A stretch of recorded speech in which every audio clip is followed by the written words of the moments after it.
ರಾಜ್ಯದಲ್ಲಿ ಮತ್ತೆ ಶುರುವಾಗುತ್ತಾ ಆಪರೇಷನ್ ಕಮಲ. ನಿನ್ನೆಯ ಬಿಜೆಪಿ ಹಿರಿಯ ನಾಯಕರ ಸಭೆಯಲ್ಲಿ ನಡೆದಂಥ ಚರ್ಚೆ ಏನು? ಸಾಕಷ್ಟು ಪ್ರಶ್ನೆ ಇದೆ ಇಲ್ಲಿ. ಕಾಂಗ್ರೆಸ್ ಪಾಳ್ಯಕ್ಕೆ ಟಕ್ಕರ್ ಕೊಡೋ ಸಲುವಾಗಿ ಒಂದು ಮೆಗಾ ಪ್ಲಾನ್ ನಡೀತಾ ಇದೆಯಾ? ಆಪರೇಷನ್ ಕಮಲ ಒಂದಷ್ಟು ಶಾಸಕರನ್ನು ಆ ಕಡೆಯಿಂದ ಈ ಕಡೆಗೆ ತರೋದು, ಒಂದಷ್ಟು ನಾಯಕರನ್ನು ಕರ್ಕೊಂಡು ಬರೋದು, ಏನೋ ಒಂದು ಈ ಥರ ಆದಾಗ ಏನಾಗುತ್ತೆ ಅಂತ ಒಂದು ಚರ್ಚೆ ನಡೆದಿದೆ ಅಂತ ಹೇಳ್ತಾ ಇದ್ದಾರೆ. ಕಾಂಗ್ರೆಸ್ನ ಅಸಮಾಧಾನಿತ ಶಾಸಕರಿಗೆ ಗಾಳ ಹಾಕಬೇಕು ಅಂತ ಹೇಳಿ ಬಿಜೆಪಿ ಪ್ಲಾನ್ ಮಾಡಿಕೊಂಡಿದೆ. ಯಾರ್ಯಾರಿಗೆ ಬೇಸರ ಇದೆಯೋ ಕಾಂಗ್ರೆಸ್ನಲ್ಲಿ ಎಲ್ಲ ಶಾಸಕರಿಗೆ, ಅನುದಾನ ಇಲ್ಲ, ಅದಿಲ್ಲ, ಇದಿಲ್ಲ, ಮಿನಿಸ್ಟರ್ ಮಾಡಲಿಲ್ಲ, ನಿಮ್ಮ ಮಂಡಳಿ ಕಥೆನೂ ಏನೂ ಡಿಸೈಡ್ ಆಗಲಿಲ್ಲ, ಇಂಥ ಅನುಮಾನ ಅಥವಾ ಅಸಮಾಧಾನ ಇರುತ್ತಲ್ಲ, ಇಂಥವ್ರನ್ನ ಕರ್ಕೊಂಡು ಬಂದರೆ ಹೇಗೆ ಅಂತ ಸಭೆಯಲ್ಲಿ ಮಾತುಕತೆ ನಡೆದಿದೆಯಂತೆ. ಅತೃಪ್ತರನ್ನ ಸೆಳಿಬೇಕು ಅಂಥೇಳಿ ಮಾಜಿ ಸಚಿವರಿಗೆ ಟಾಸ್ಕನ್ನು ಕೂಡ ಬಿಜೆಪಿ ಕೊಟ್ಟಿದೆ ಅಂತ ಮಾಹಿತಿ. ಬರುವಂಥ ಶಾಸಕರನ್ನು ಹೈಕಮಾಂಡ್ಗೆ ಭೇಟಿ ಮಾಡಿಸುವ ಜವಾಬ್ದಾರಿ ಯಾರಪ್ಪ? ವಿಜಯೇಂದ್ರ ಅವ್ರಿಗೆ, ರಾಜ್ಯಾಧ್ಯಕ್ಷರಿಗೆ. ಯಾರೋ ಶಾಸಕರು ಬರ್ತೀವಿ ಅಂದರೆ ನೇರವಾಗಿ ಅವ್ರು ಡೆಲ್ಲಿ ಕರ್ಕೊಂಡು ಹೋಗ್ಬಿಡೋದು, ಅಲ್ಲಿ ಹೈಕಮಾಂಡ್ ನಾಯಕರನ್ನ ಮೀಟ್ ಮಾಡಿಸಿ ಮಾತನಾಡಿಸೋದು ಅಂತ. ಹೊಣೆ ಉಸ್ತುವಾರಿ ಯಾರಿಗೆ ಅಂದರೆ ಅದು ವಿಜಯೇಂದ್ರ ಅವರಿಗೆ ಆ ಉಸ್ತುವಾರಿ. ಇವತ್ತಿನಿಂದನೇ ಕಾಂಗ್ರೆಸ್ ಶಾಸಕರ ಆಪರೇಷನ್ ಶುರುವಾಗುತ್ತಾ? ಸದ್ದಿಲ್ಲದೆ ಸರ್ಕಾರವನ್ನು ಡಿಸ್ಟರ್ಬ್ ಮಾಡುವ ಸಲುವಾಗಿ ಬಿಜೆಪಿ ಕಾರ್ಯತಂತ್ರ ಹೆಣಿತಾ ಇದೆ ಅಂತ ಮಾಹಿತಿ. ಕ್ರೀಡಿಸ್ಕೊಳ್ಳೋಕೆ ಇದೀಗ ಶಿವಕುಮಾರ್ ಜೋಹಳ್ಳಿ ಇದ್ದಾರೆ. ಶಿವಕುಮಾರ್ ಜೋಹಳ್ಳಿ, ಆಪರೇಷನ್ ಕಮಲ ಇದಕ್ಕೆ ಸದ್ದಿಲ್ಲದೆ ಒಂದು ಚಾಲನೆ ಸಿಗ್ತಾ ಇದೆಯಾ? ಲೋಕಸಭೆ ಚುನಾವಣೆ ಹತ್ತಿರ ಇರಬೇಕಾದ್ರೆ ಕಾಂಗ್ರೆಸ್ಸನ್ನು ಗಲಿಬಿಲಿ ಮಾಡುವಂಥ ಒಂದು ಪ್ರಯತ್ನನ ಇದು. ಎಷ್ಟು ಮಟ್ಟಿಗೆ ಸಕ್ಸಸ್ ಆಗುತ್ತೆ, ಫೇಲ್ಯೂರ್ ಆಗುತ್ತೆ ಬೇರೆ ವಿಚಾರ. ಆದರೆ ಅವರು ಲೋಕಸಭೆ ಕಡೆಗೆ ನಾವು ತಯಾರಿ ಮಾಡ್ಕೊಳ್ಬೇಕಾ ಅಥವಾ ಶಾಸಕರನ್ನ ಹಿಡಿದಿಟ್ಕೊಳ್ಬೇಕಾ? ಈ ಒಂದು ಗೊಂದಲಕ್ಕೆ ಕೆಡುವಂಥ ಅಸ್ತ್ರನ ಇದು ಬಿಜೆಪಿ ಕಡೆಯಿಂದ ಅಂತ. ರಮಕಾಂತ್, ನಿನ್ನೆ ಬಿಜೆಪಿ ಕಚೇರಿಯಲ್ಲಿ ನಡೆದಂತಹ ಸಭೆಯಲ್ಲಿ, ಹಿರಿಯರ ಸಭೆಯಲ್ಲಿ ಪ್ರಮುಖವಾಗಿ ಒಂದು ಲೋಕಸಭಾ ಚುನಾವಣೆಯಲ್ಲಿ ಎಲ್ಲ 28 ಕ್ಷೇತ್ರಗಳಲ್ಲಿ ನಾವು ಗೆಲುವನ್ನ ಕಾಣಬೇಕು, ಅದಕ್ಕೆ ಯಾವ ರೀತಿಯಾದಂತಹ ಸಿದ್ಧತೆಗಳನ್ನ ಮಾಡ್ಕೊಳ್ಬೇಕು ಅಂತೇಳಿ ಒಂದು ಕಡೆ ಚರ್ಚೆ ಆಗತ್ತೆ. ನಂತರ ಆಪರೇಷನ್ ಕಮಲದ ವಿಚಾರ ಕೂಡ ಸುದೀರ್ಘವಾಗಿ ಚರ್ಚೆ ಆಗತ್ತೆ. ಅಂದ್ರೆ ಅವರು ಉದ್ದೇಶ ಸರ್ಕಾರವನ್ನ ಡಿಸ್ಟರ್ಬ್ ಮಾಡಬೇಕು.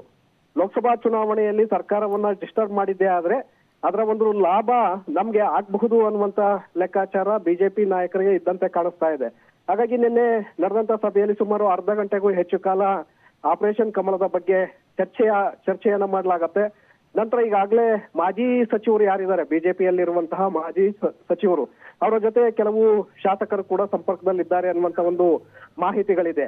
ಯಾರ್ಯಾರು ನಿಮ್ಮ ಸಂಪರ್ಕದಲ್ಲಿದ್ದಾರೆ ಅವರನ್ನ ದೆಹಲಿಯಲ್ಲಿ ಹಿರಿಯ ನಾಯಕರ ಜೊತೆ ಅವರನ್ನ ಏನು ಭೇಟಿ ಮಾಡಿಸುವಂತ ಒಂದು ಜವಾಬ್ದಾರಿಯನ್ನ ವಿಜಯೇಂದ್ರ ಅವರಿಗೆ ಕೊಡ್ಲಾಗಿದೆ.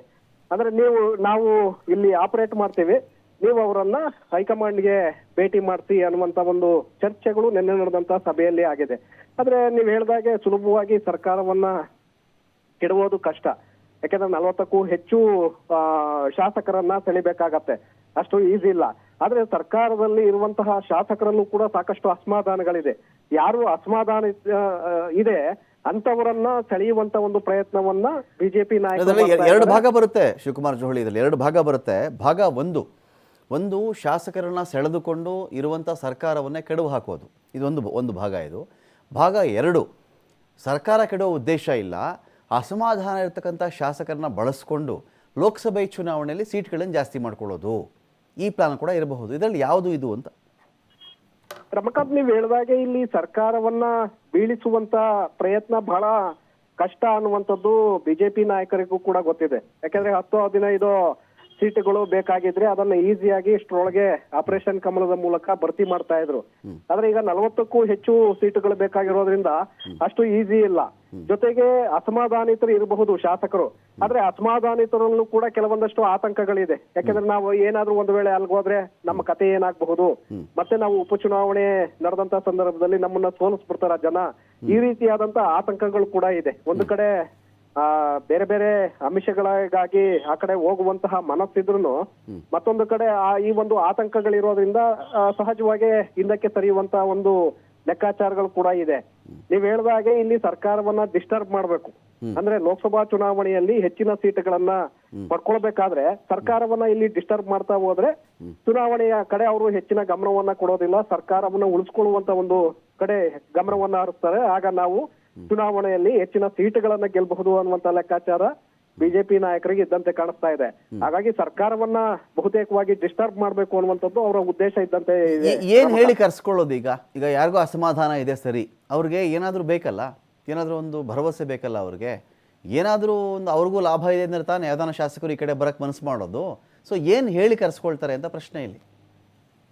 ರಮಕಾಂತ್ ಸರ್ಕಾರವನ್ನ ನಾವು ರಚನೆ ಮಾಡ್ತೀವಿ ಅಂತ ಭರವಸೆ ಕೊಡೋದು ಜೊತೆಗೆ ಕೆಲವು ಆಮಿಷಗಳನ್ನು ಕೂಡ ಅವ್ರಿಗೆ ಒಡ್ತಾರೆ. ಯಾಕೆಂದ್ರೆ ಹಿಂದೆ ಆಪರೇಷನ್ ಕಮಲದ ಸಂದರ್ಭದಲ್ಲಿ ಏನೆಲ್ಲ ಆಮಿಷಗಳನ್ನ ಕೊಟ್ಟಿದ್ರು ಮತ್ತೆ ಯಾರ್ಯಾರಿಗೆ ಏನೇನು ಡಿಮ್ಯಾಂಡ್ ಇಟ್ಟಿದ್ರು ಅನ್ನುವಂಥದ್ದು ಎಲ್ಲವೂ ಕೂಡ ಇದೆ. ಹಾಗಾಗಿ ಅಂಥದ್ದೇ ಆಮಿಷಗಳನ್ನ ಈ ಬಾರಿ ಕೊಡುವ ಮೂಲಕ ಅವರನ್ನ ಸೆಳೆಯುವಂತ ಒಂದು ಪ್ರಯತ್ನವನ್ನ ಈಗಾಗಲೇ ಬಿಜೆಪಿಯಲ್ಲಿರುವಂತಹ ಮಾಜಿ ಸಚಿವರು ಮಾಡ್ತಾ ಇದ್ದಾರೆ.